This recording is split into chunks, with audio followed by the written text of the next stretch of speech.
I want to welcome you to the CSforAll Technical Support Webinar and Workshop, Aligning Your Project with the RFP. This recording and the slides will be added to our resource page for this project, and we'll be providing that URL and a QR code for that as we go through the webinar. A reminder to everyone to please keep your camera off so we can see the slides and the speaker, and please keep your microphone muted so we can avoid ambient noise. There's no chat function turned on in this meeting, but we will have ample time for a Q&A at the end. If you have questions, please pose them using the Q&A function, which you should see at the bottom of your screen. We want to acknowledge that this project is made possible by a grant from the NSF, and we're working in partnership with the STARS Computing Corps. For anybody who's just joined us, welcome, and just want to let you know this meeting is being recorded. So here's the team leading the webinar today. Elizabeth Tobias was not able to join us since she is at this moment on a plane crossing the United States. However, I'm Megan Maloney. If you were here for last week's webinar on logic models, I was a part of that webinar, and I'll be leading the bulk of the webinar today.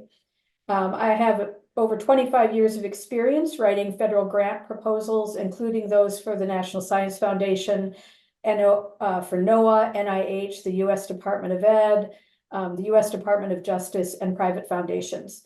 I've been named as a co-PI on 3 NSF grants around STEM education and 1 NOAA grant also around STEM education. My prior experience includes spearheading the development of online educational experiences for Fortune 500 companies, institutes of higher education, and nonprofits, and also leading a company creating media for formal and informal learning. With me today is Hannah Schwartz, who will be doing all the important work, keeping the webinar working so you can see and hear it, and she'll also be monitoring all of your questions. And Hannah comes from a diverse professional background, including research for North Carolina State University and MIT Lincoln Labs, in-field and educational work as an emergency medical technician, and construction volunteer supervisor for the Habitat for Humanity. She holds degrees in mathematics and dance, so don't mess with her. The QR code and the URL on this slide lead to the page on which we're gathering the resources we've been generating up until this point. And this is also where we will be adding the recording of this webinar and the slides from this webinar and some of the other resources that we'll be talking about over the next hour. We will show those again at the end of the webinar. So just as a reminder, we're providing technical support for small and medium class CSforAll RPP strand proposals. And today we're going to be following up on last week's workshop on logic models. And to take that to the next level, we'll start covering guidance on aligning your ideation with the RFP. To accomplish that, we'll be considering the RFP strands and size level, reviewing the requirements and guidance of the RFP, introducing a template that Trivium uses to ensure alignment with both the RFP and the PAPPG, and of course, holding a Q&A. And if there are other initials you'd like to add to that, please just let me know. So as you have questions during the presentation, please place them in the Q&A box, as I said, at the bottom of the screen. And Hannah will be monitoring those. She'll be answering some of them as we go along if they're answers that are to questions that are just very specific and may not be of necessarily need to be answered for the larger group of people. And then she'll save the other questions for the end of the discussion.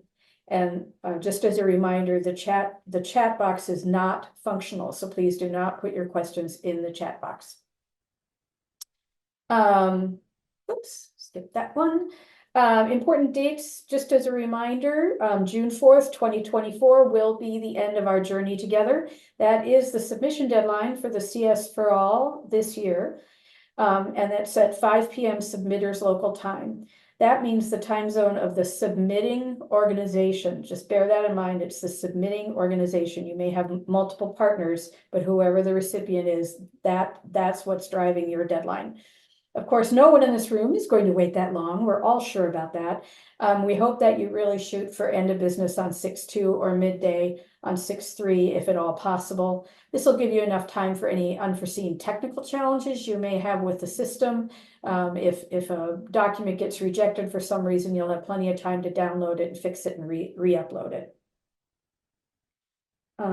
Okay, now we're going to move on to the solicitation and discussing it. So I do want to note right away that I know we have people from a variety of backgrounds and experience levels attending this webinar, and I'm sure part of what I'll be covering will be old news to a few of you. I do hope that you'll stick around and that when we get to the Q&A session, there may be some questions you may want to surface to help your colleagues and or additional things you may want to add to some of the responses that we'll be giving. My second caveat is there is no one right way to create a CS4All proposal narrative. There's guidance in the RFP, which we'll go over today, but I don't want to communicate that there's only one way to do this or one right structure, etc. We'll be giving you a lot of ideas, but we really hope that you use all of that as a jumping off point. Most importantly, I want to emphasize I'm not a spokesperson for the NSF and I'm not a program officer. I'm someone who's spent a lot of time developing and writing NSF proposals and reading NSF solicitations. So what I'm providing today is my professional opinion. On this slide, please take note of the solicitation number circled, 24-555. This is the correct solicitation for proposals due in 2024, and it does have changes from the past solicitations that are important. So this solicitation was issued just a few weeks ago, and just be sure to check that you are using the correct solicitation as you're writing your proposal. The other item I want to be sure that you've seen is that there is a Dear Colleague letter currently open, also known as a DCL, and this Dear Colleague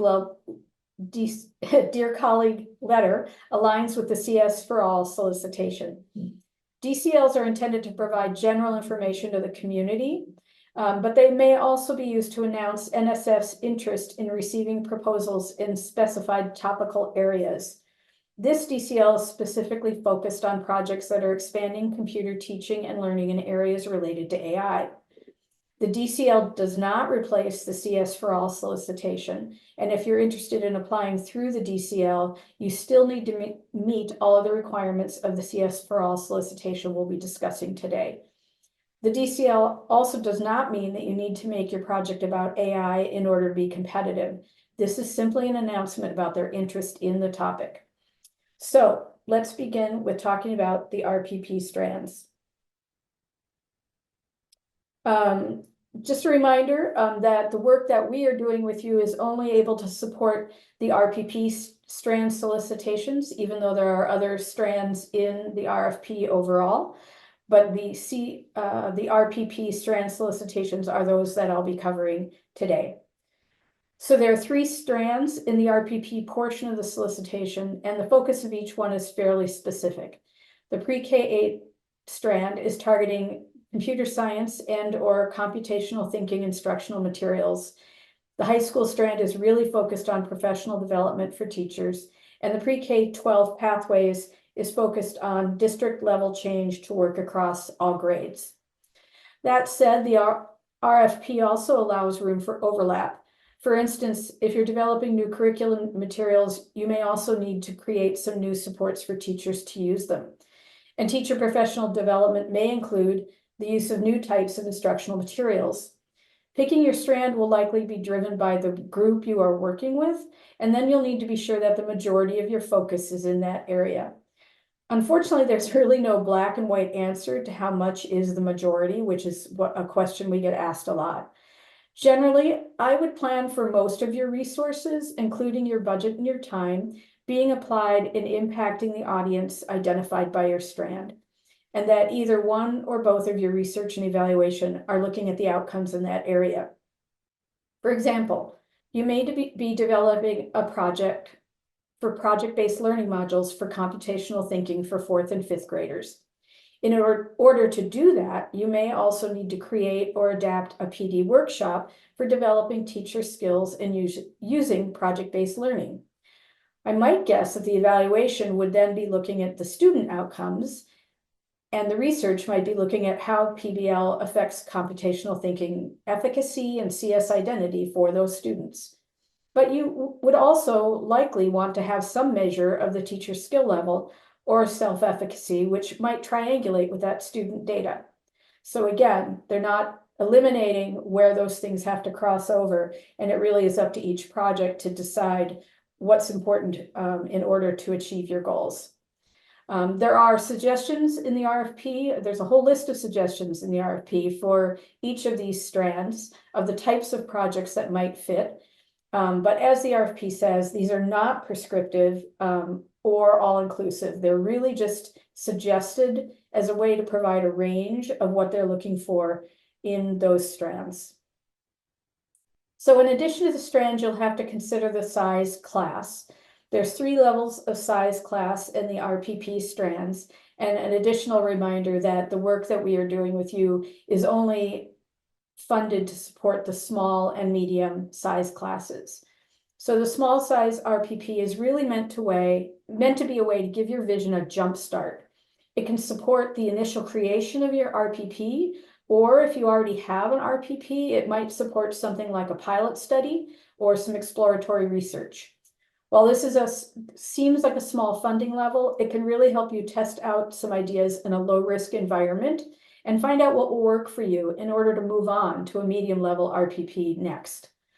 Building true working RPPs can be very challenging, so taking this opportunity to create a foundation could be very important to your further success. I want to point out that the RFP lists some great publications around building successful RPPs, and those publications may help guide your thinking. NSF expects to make 12 to 13 awards in this small RPP level. The medium RPPs are going to be much more competitive, and NSF expects to make 6 awards at that level.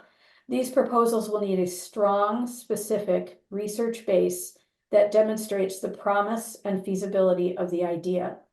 This may be work that you've done via a prior CSforAll award, or it might be work you've done through other avenues, but in all cases, the medium RPP will have a pretty high bar for demonstration for the project to be funded.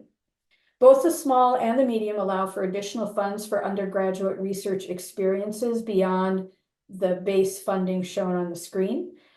These REUs, undergraduate research experiences for undergraduates, can allow you to bring undergraduates onto your project. NSF publishes the descriptions of all the awarded projects in a publicly available online database. If you'd like to see the kinds of projects that have been funded by the CSforAll initiative in recent years, this bit.ly link on the screen will take you directly to those projects. It's quite a long list, but you can download from that results page, and it will come out as a CSV or an Excel sheet that will be searchable and sortable. So you can search and sort by award level or by keywords. You can also search the entire database, and that's what this longer link is on the screen. This will take you to the advanced search, which will let you sort the results by keyword, name, award level, and other fields before you get to the results, so that when you download it, the list will be much shorter. This may also help you find advisors. It may give you insights on other work that's been done in your area, or you might find publications of interest for your literature review for your proposal. Excuse me. So once you've considered your correct strand and size class, your ideation will need to consider the merit review criteria. Some ideas for how to do this were covered in last week's webinar on logic models, which is available on the resources page. Intellectual merit and broader impacts are at the core of every NSF proposal. There is often a bit of confusion about the difference between these, and even very experienced grant writers, including me, struggle with thinking about this. In very broad strokes, these two questions can help you true up your writing in these sections. So intellectual merit is really about advancing the field, which can include anything from providing strong postdoc mentorship to learning more about teaching CS, to information for policymakers.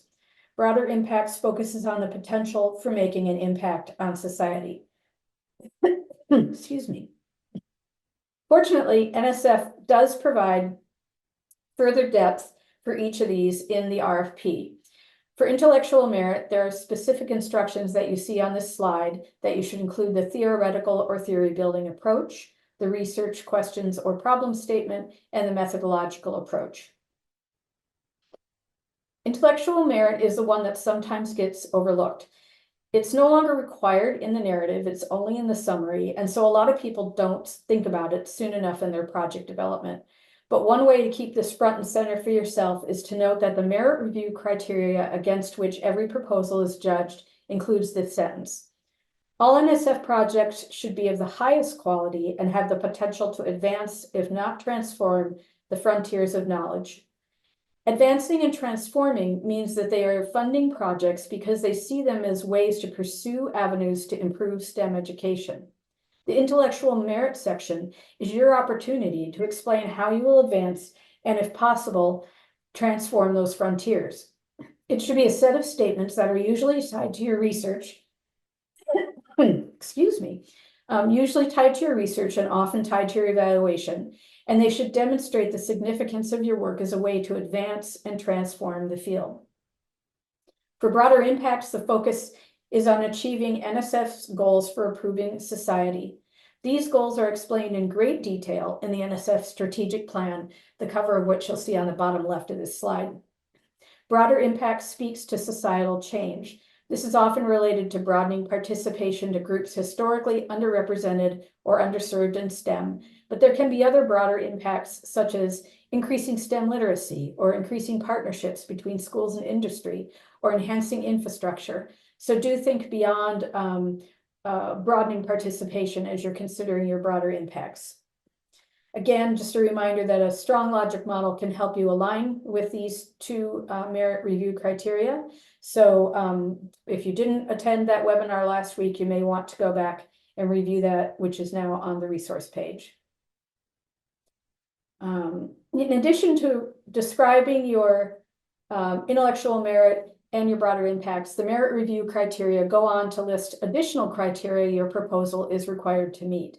This includes a strong work plan that shows you've thought through the project, incorporating evaluation that you have a team with the right qualifications to lead it, and demonstrating your understanding of the resources it will take to implement your full project. These items can be covered in a number of different ways depending on how you structure your proposal. And I'm going to go into those in more detail in just a moment, but I want to point out that these questions are named as a part of the merit review criteria, and you should consider them in that section. In addition to all of that, the CSforAll solicitation also has solicitation-specific criteria that need to be met, and these are centered around the goal of broadening participation in computing. This is something that has always been at the heart of the RFP, hence the name, Computer Science for All. But the new RFP has very strong language that is now the same language that has been in some other solicitations for a while. These are called solicitation-specific review criteria, and their purpose is for broadening participation in computing, also known as BPC. So the first of these is about, does the proposal identify the characteristics and needs of the intended population to be served? This description needs to be very specific to your project and the community or communities you intend to impact. Being specific here will be very important, and it will be a defining moment for your proposal. For example, you may identify Black urban youth between the age of 9 and 11, which is much more clear than saying Black youth and leaving that open to interpretation. NSF doesn't expect or want projects to try to be all things to all people. It's simply not feasible, and that goes back to the merit review criteria we were just looking at. NSF wants projects that have a clear plan and a clear focus. Now we get to criteria 2, and it will make more apparent why criteria 1, being specific in criteria 1, is so important. So does the proposal include specific plans or strategies for addressing or accommodating the particular needs of participants of the intended population. So once you've identified your community of impact, you have to demonstrate that your plans and strategies are appropriate to that specific audience. So in this example I was just giving, I would expect to see a proposal with a literature review that discusses approaches that have proven successful in similar circumstances. So that might mean there are approaches that worked well, excuse me, worked well with Black urban youth who were a bit older or a bit younger, or that they worked well in a project that might have been focused on Hispanic youth, but through that, there was additional data that showed good promise it was effective for Black urban youth. But basically, you need to be able to demonstrate what reason you have to believe that your plan will work with this community or communities. So these are the two stated criteria around broadening participation in computing, and the RFP does state that if these are not addressed, the proposal will be returned. It will probably, so if your project idea does not yet align with these, be sure that you address these in your next review. The other thing to think about is the intersection between these criteria and the two standard merit review criteria, broadening participation and intellectual merit. So for example, if you were working on this project for Black urban youth ages 9 to 11, how is your intellectual merit stronger if you're using a research framework specifically for that community of impact? How might your evaluation instruments be those that are already tested for use with that audience? Is part of your intellectual merit possibly developing and testing some instruments for the community of impact? And what about your leadership team? Does your PI team reflect your focus? And/or are you somehow going to address issues of positionality? You really need to consider how the BPC approach is woven throughout your thinking and not something that appears to be retrofitted to your project. So in addition to the merit review criteria and the solicitation specific review criteria, there are more elements that must be considered. I'm going to cover these in some general categories and provide some context, but I won't be going into all of them or we'd be here all day. Fortunately, at the end of this workshop, we will be providing what we call a crosswalk template that does go into them in great detail. So this crosswalk is something that Trivium creates for each of our proposals, and it can provide a handy checklist for meeting the requirements and assessing your alignment with all the other guidance in the RFP. This template is not prescriptive, and I want to remind you I'm not a spokesperson for the NSF, and I am not a program officer. I'm someone who spent a lot of time developing and writing proposals and reading NSF solicitations. This is simply my professional opinion. I know this screenshot's too small and detailed to read. I just wanted to give you a sense of what you'll be seeing when you open the template, and you'll be receiving an email about this template, and of course it will also be posted on the resource page as well. So these crosswalk templates have brought together the information from the RFP, including the merit review criteria, and also anything in the RFP that's indicate it's required. It also includes the requirements from the proposal and award policies and procedures guide, which most people call the PAPPG or the PAPG. And if you're not familiar with that guide, it has a whole section on proposal preparation.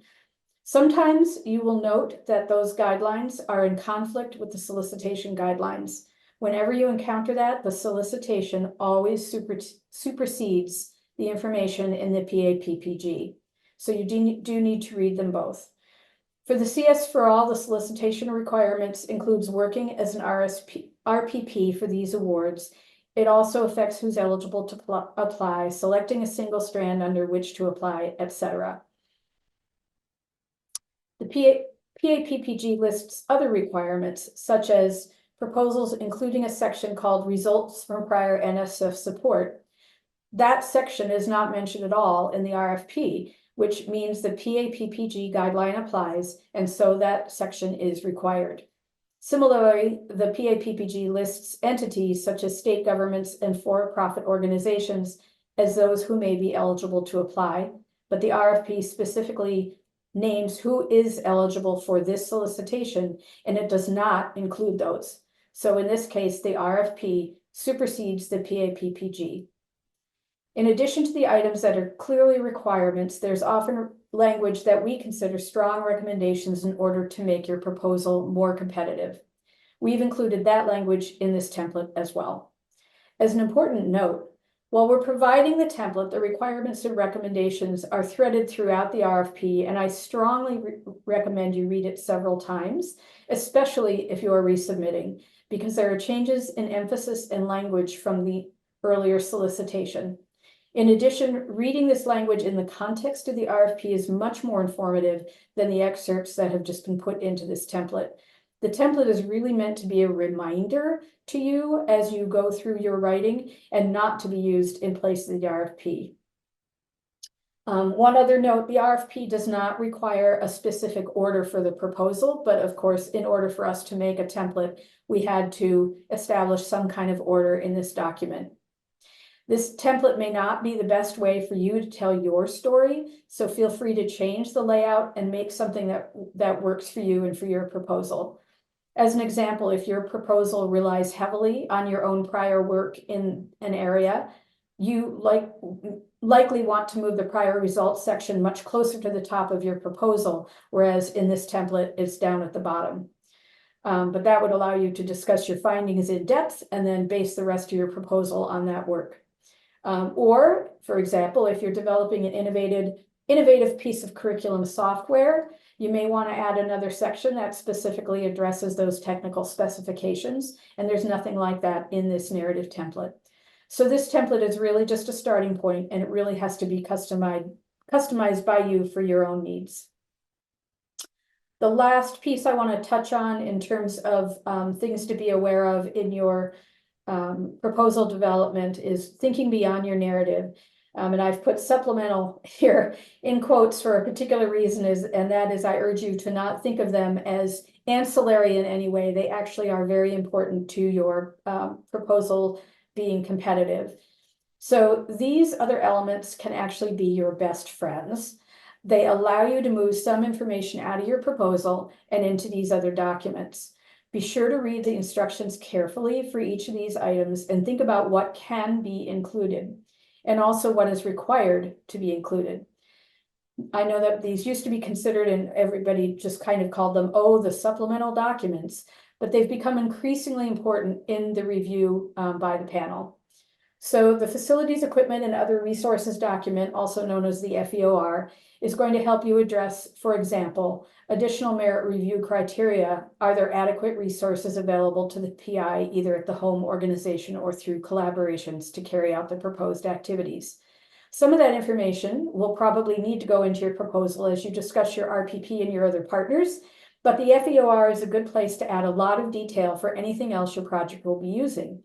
The same is true for the budget justification. They allow you 5 pages. Don't be afraid to use them. I would also urge thinking about the data management plan. The data management plan is specifically now a part of the panel review process. And so taking the instructions for that, which are given in the PAPPG, take those close to heart, and that can really serve you well. This language has also undergone changes in the past 1 to 2 years, especially regarding data sharing. So again, if you're resubmitting, I really urge you to look at those instructions closely. The biosketches are now required to be completed inside ScienceCV. It's an online database. I recommend highly you do not leave this to last. These forms can be hard to work with and can take a bit to navigate. So plan enough time to work within the form, and also importantly, to craft a biosketch that aligns with this project. Make them customized in terms of what resources or experiences your personnel feature. This can go a long way to answering the merit review criteria question: how well qualified is the individual team or organization to conduct the proposed activities? You really want to cover that in your biosketch because you won't have space to cover all of that in your narrative. Some of you have requested technical support with these documents, and Elizabeth will be connecting you with Trivium team members who can provide those supports either in a workshop like this or in a one-on-one. And you'll be hearing from Elizabeth about that in the following week. So I think that was all I was intending to cover in this webinar, and I hope it's answered many of your questions, but let's see what other questions you have for us. And if you can please post them in the Q&A box, and we will respond to those, and then we'll close with talking about next steps following up on this webinar. So, Hannah, what do you have? Yes, thank you so much for the questions you've submitted so far. Feel free to keep submitting them and we'll keep bringing them up. Our first question is, where in the submission specifically will we indicate what strand we're focused on? That it's called, let me just say, I'll probably say this a lot, but it is indicated in the template where that should go. It used to be required, it's required in the project summary, first of all. And I would also recommend that you include it in the narrative. So it used to be, that question may have come from the fact it used to be required as the first sentence of the project summary, and that requirement has changed a bit, but that's included in the template, and it's very clearly called out. Thank you. Second question is, if we intend to add on an REU, is the description and budget included in the initial proposal, or should that be supplemented later? NSF prefers that you include the REU in your initial proposal. So the description of that REU should be included. I would guess it's part of your, might be part of your research plan, or mentioned in your intellectual merit. And the budget for it should be included in your budget, but it should be called, but it adds on to your budget. I would say for anybody who's planning on doing an REU, please contact Elizabeth directly, and we'll give you some more specific guidance about how to handle that both in your budget and in your other documents.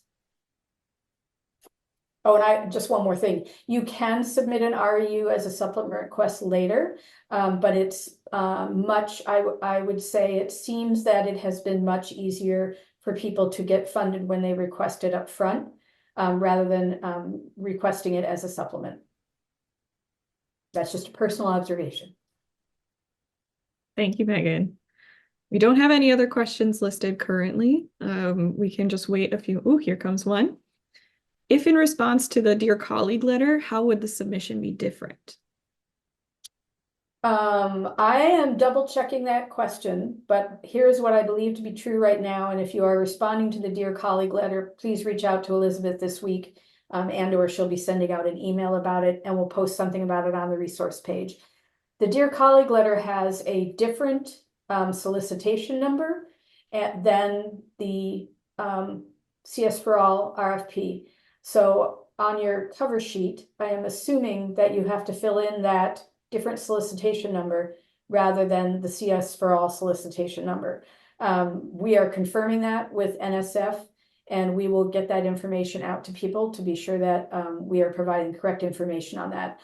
Other than that, I would say that within your proposal itself, you'd want to note that in your project summary in the same place where you talk about the strand and level under which you are applying, that you include a sentence saying this proposal is, being developed in response to the Dear Colleague letter and the solicitation number.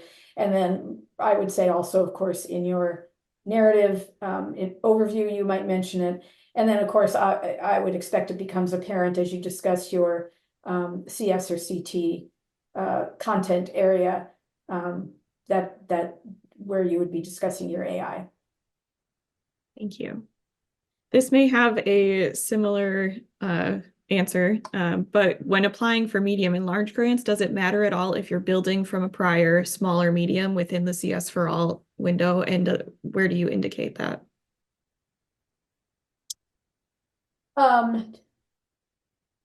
It doesn't matter whether or not you are specifically building on work you might have done as a CSforAll. What matters is that you are specifically building on a heavy research base from somewhere. So it may have been funded by a CSforAll, but it may not have. It might have been funded by a DRK-12. It may have been funded by the Department of Education, etc. So, but you do need a very strong, specific research base that shows the feasibility of that approach. And what was the second half of that? Where does that be funded? Oh, and where to indicate it. I would say if it was funded by another NSF solicitation, that should go in your prior results section. And my recommendation would be in that case that you move the prior results section very close to the top of the solicitation, discuss those results in depth in that area of your prior results section. And then use that as the basis for the rest of your proposal.